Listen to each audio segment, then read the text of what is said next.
Hello বন্ধুরা, তোমরা সবাই কেমন আছো?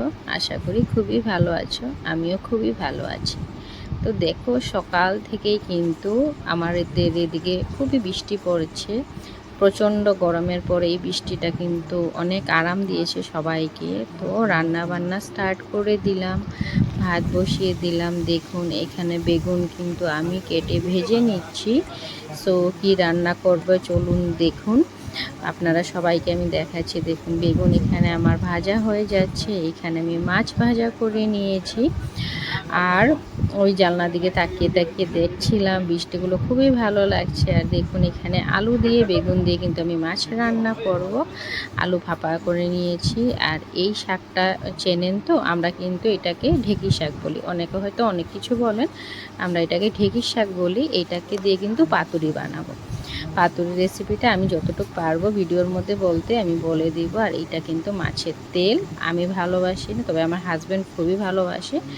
তো এটাও বানাবো। তো এইখানে দেখুন, চাল কুমড় দিয়ে ডাল দিয়ে কিন্তু আমি ডালনা অলরেডি আমার হয়ে গেছে। এগুলো ভিডিও বানানোর আগেই এই তরকারিটা কিন্তু আমার হয়ে গেছিলো সকালের জন্য, রুটির সঙ্গে করার জন্য।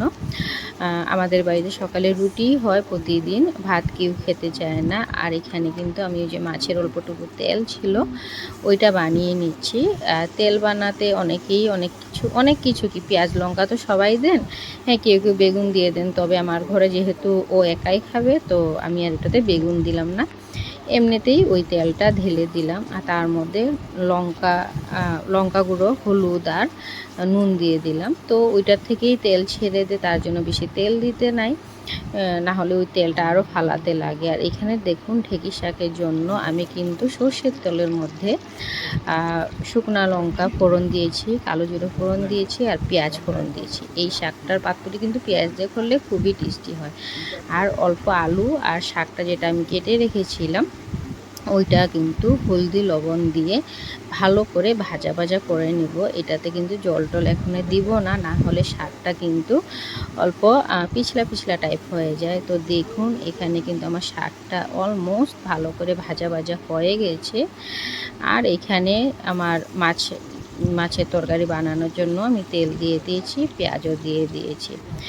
তো এই যে এখানে হচ্ছে ঢেঁকি শাকের মশলাতে কি দিয়েছি বন্ধুরা, লঙ্কা দিয়েছি, কাঁচা লঙ্কা দিয়েছি, অল্প পেঁয়াজ দিয়েছি আর অল্পটুকু আদা দিয়েছি। এটাই কিন্তু এটার ইনগ্রেডিয়েন্ট, আর কিছু না। আপনারা চাইলে একটা টমেটো পেস্ট করে বা কেটেও লাস্টের দিকে দিতে পারেন। ওই মশলাগুলোর উপর আমি লঙ্কা, হলুদ আর লঙ্কা বলছি, নুন হলুদ দিয়ে দিলাম। চাইলে আপনারা অল্প লঙ্কা গুঁড়ো দিতে পারেন।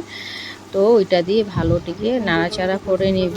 আর এখানে দেখুন, এখানে কিন্তু আমি ওই তেলের মধ্যেই এই মাছের আলুগুলো ছেড়ে দিলাম, যেটা আমি অলরেডি ভাপা করে নিয়েছিলাম। তো এই দেখুন, আমার মাছের তেলটা হয়ে গেছে। খুব বেশি ডুবা ডুবা করে তেল দিইনি। আর এই যে পাতুরিটা লাস্টে কিন্তু অল্প সর্ষ বাটা আপনারা দিয়ে দিবেন, খুবই টেস্টি হয়। আর মাছটা হয়ে গেছে। ভিডিও ভালো লাগলে লাইক শেয়ার করতে ভুলবেন না। Bye bye.